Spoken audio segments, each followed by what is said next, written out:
Опасни карпи на делницата Дреново-Фариш се отстрануваат рачно и со механизација. Во моментов се дроби камена маса висока 70 метри.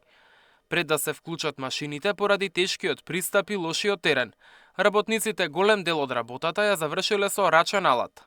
Карпите не можеле да се минираат, оти на тој начин ќе се оштети патот кој веќе е направен, вели главниот надзорен инженер на трасата.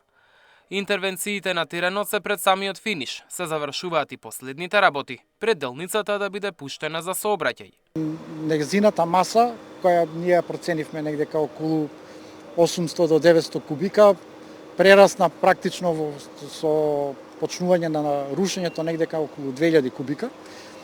Представуваше со својата структура опасност да во одреден временски период со влијание на атмосферските влијанија, високи температури, ниски температури и мразови, да дојде до нејзино раздробување, кршење и паѓање на врз патот, со тоа што може да се случи да има и непожелни ефекти по учесниците на сообраќајот. Еден дел од трасата поминуваше до карпа слична на оваа, малце поголема, негде околу 4500 кубика, која беше карпа самец, која представуваше опасност на самиот објект.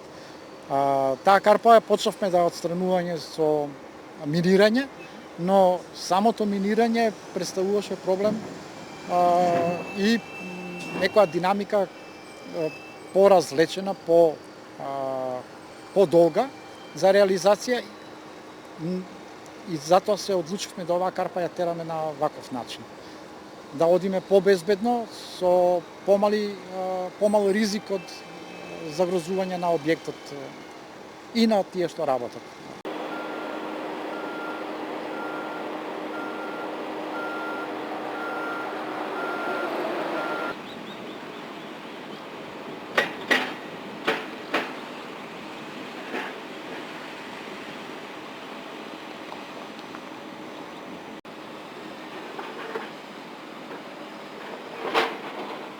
Самата структура внатре во карпата не ја знаеме, таа е распукана и таквата структура може да придонесе да непланирано се обруши поголема количина на материјал и дојде до рушење на врз самиот пат кој е веќе, како што гледате, завршен.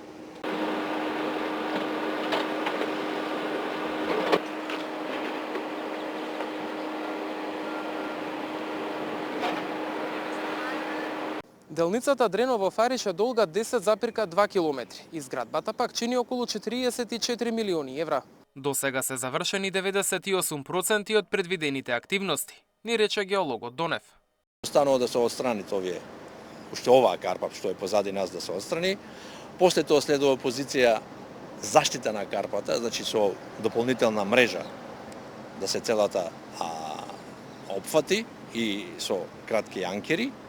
После тоа следува очистување на целиот овој материјал кој е отсушената карпа и као заштитен слој ставен на асфалтот, поставување на еластична ограда, хоризонтална и вертикална сигнализација и перење на патот и дополнително да се стави она заштитна мрежа за од дивеч на патот. Значи тие се отприлика уште 3-4 позиции кои треба да бидат завршени, кои според досегашното интензивно темпо на работа очекуваме што побрзо, во прашање денови, недели да се заврши ова. После ова може слободно да се пушти патот до сообраќај. А на околу 200 метри од опасните карпи, работници забрзано поставуваа специјална мрежа на косините. Целта е да се спречат одрони кои се честа појава при посилен дожд. Имаше едно поголемо, ние го викаме стручно, значи сипарење на материјалот од едно 15.000 квадрати, кој представуваше проблем посебно при обилни и поројни дождови, доаѓаше до сипарење на карпата, значи немаше монолитни блокови големи паѓања на патот, него поситни парчиња паѓаа директно на патот и затоа се преземе марка за заштита на косината со вградување на мак-мат мрежа, која фактички ќе ги спречи тие одрони да доаѓаат директно на патот. И тоа е веќе при крај за ден-два и она ќе биде готова. Делницата Дреново-Фариш е дел од експресниот пат Градско Прилеп. Целата рута води до Битола и завршува на граничниот премин со Грција Меджитлија. Мартин Арсов, Сител телевизија.